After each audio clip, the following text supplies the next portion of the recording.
Oke, baik. Assalamualaikum warahmatullahi wabarakatuh. Alhamdulillahirrabbilalamin. Wassalatu wassalamu ala asrofil anbiya'i wal mursalin wa ala alihi wa ashabihi rasulillahi ajma'in. Allahumma salli ala sayyidina maulana Muhammad sallallahu alaihi wa alihi wasallam. Baik saudara-saudara sekalian, pada kesempatan ini, pertemuan kelima ini, kita akan membahas mengenai organisasi file sequential. File sequential ini merupakan suatu teknik atau cara yang paling dasar untuk mengorganisasikan kumpulan record-record dalam sebuah berkas atau file. Pengorganisasian file di mana tiap-tiap record disimpan dalam urutan tertentu, di mana urutan dari record-record tersebut dipilih nantinya dari salah satu file yang ada, yang disebut kemudian adalah file kunci, the key file. Ya. Contohnya pada file mahasiswa dan juga file pelanggan, yang menjadi file kuncinya adalah nomor BP dan juga kode pelanggan. Kemudian media penyimpanan yang digunakan adalah magnetic tape. Organisasi berkas sequential ini juga sebenarnya ini merupakan cara yang paling dasar untuk mengorganisasikan kumpulan record-record dalam sebuah berkas. Yang mana dalam organisasi berkas sequential, pada waktu record ini dibuat, record-record direkam secara berurutan. Karena record-record dalam organisasi berkas sequential harus diakses secara berurutan, maka berkas sequential lebih sering menggunakan batch processing daripada interactive processing. Keuntungan dan kelemahannya bisa kita lihat bahwa keuntungan dapat melakukan pengaksesan record dengan tepat, ya. Kemudian kelemahannya adalah tidak dapat mengakses langsung pada record yang diinginkan, artinya tidak bisa mengakses record dengan cepat. Nah, jadi sequential ini merupakan organisasi file yang sederhana, di mana jarak setiap aplikasi yang tersimpan sangat jelas. Metode penyimpanan di dalam memori sangat sederhana juga, sehingga efisien untuk menyimpan record yang besar. Itu keuntungannya.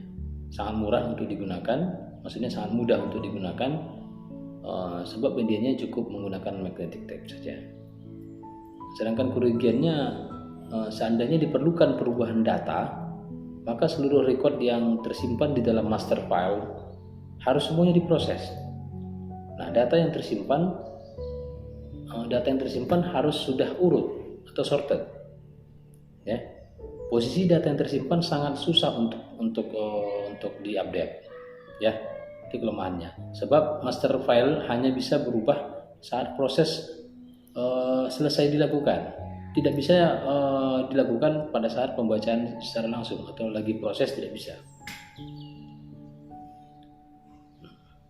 Oke. Adapun ciri-ciri organisasi file sequential yaitu record dibaca secara berurutan, kemudian perubahan atau penambahan data atau record sukar dilakukan, kemudian efisiensi dalam penggunaan tempat penyimpanan yaitu sangat baik untuk frekuensi data yang kecil.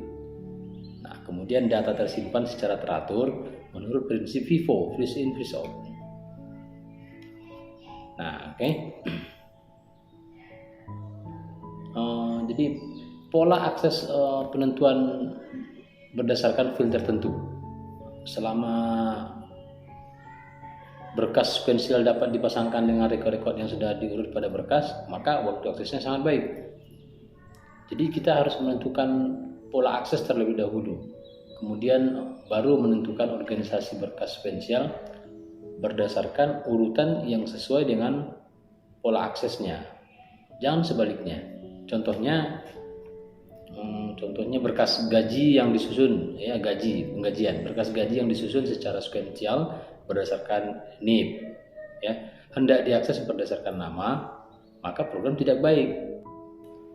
Contohnya, jika ada 3 berkas sequential seperti master file, kemudian transaction file, dan update master file digunakan oleh sebuah program, karena hanya ada 2 tape drive, maka salah satu dari ketiga berkas tersebut disimpan dalam disk. Contoh, sistem yang dikonfigurasikan untuk fungsi berkas tertentu selalu disimpan dalam disk. Contohnya, printer hanya dapat menerima sebuah berkas yang akan dicetak. Ya, printer hanya dapat menerima sebuah berkas yang akan dicetak bila terlebih dahulu berkas tersebut disimpan dalam disk atau dalam drive. Oke. Nah, jadi bila kita ingin membuat sebuah berkas laporan, maka harus ditentukan dari disk ke printer, ya. Maksudnya harus disimpan dulu ke disk, baru nanti dicetak ke printer. Kemudian pembuatan file sekuensial meliputi penulisan rekod-rekod dalam serangkaian yang diinginkan pada media penyimpanan. Tugas-tugasnya adalah mengumpulkan data, merubah data dalam bentuk bahasa yang dapat dibaca oleh mesin, kemudian mengedit data, memeriksa terhadap data, kemudian menyortir dalam pengeditan data.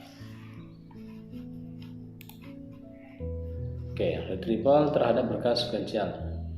Record pada berkas sekuensial di-retrieve secara berurutan. Ya, retrieve dari sebuah berkas bergantung pada jumlah data yang dihasilkan. Untuk peretrievan dengan cara sekuensial, perhatikan terlebih dahulu hit rasionya. Kemudian hit rasio.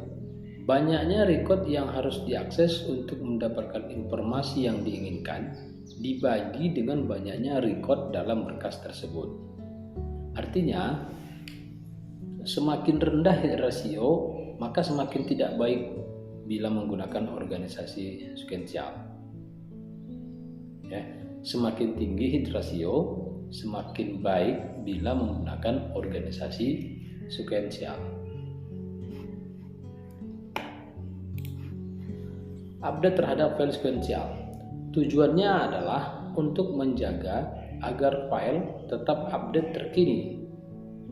Ya, di mana frekuensi sebuah file sekuensial harus diupdate bergantung pada faktor-faktor berikut, yaitu tingkat perubahan data, ukuran dari master file, kebutuhan yang mendesak dari data yang sedang berjalan pada master file, kemudian file activity ratio. Apa itu activity ratio? Yaitu banyaknya record pada master file yang diupdate dibagi dengan banyaknya record pada master file. Nah, semakin tinggi file activity ratio, semakin lama proses pengupdatean master file. Kemudian semakin tinggi kebutuhan akan data yang baru pada master file, maka semakin sering akan semakin sering file tersebut diakses. Nah, kemudian semakin sering master file diupdate, semakin tinggi biaya pemrosesannya. Oke, kemudian penggunaan file sekuensial. Pada commercial batch oriented processing, di mana pembaruan terhadap seluruh record diolah secara periodik. Konsep file master dan file transaksi digunakan untuk organisasi file ini. Penggabungan data dari sejumlah file sekuensial diperlukan file terurut, sehingga seluruh data ditemukan dalam sekali pencarian ke arah depan. Nah, contoh pada monthly billing untuk perusahaan listrik, air bersih, telepon, dan lain-lain. Kemudian juga contohnya sintak, ada select bintang, from pegawai, order by ID pegawai, dan lain-lain sebagainya.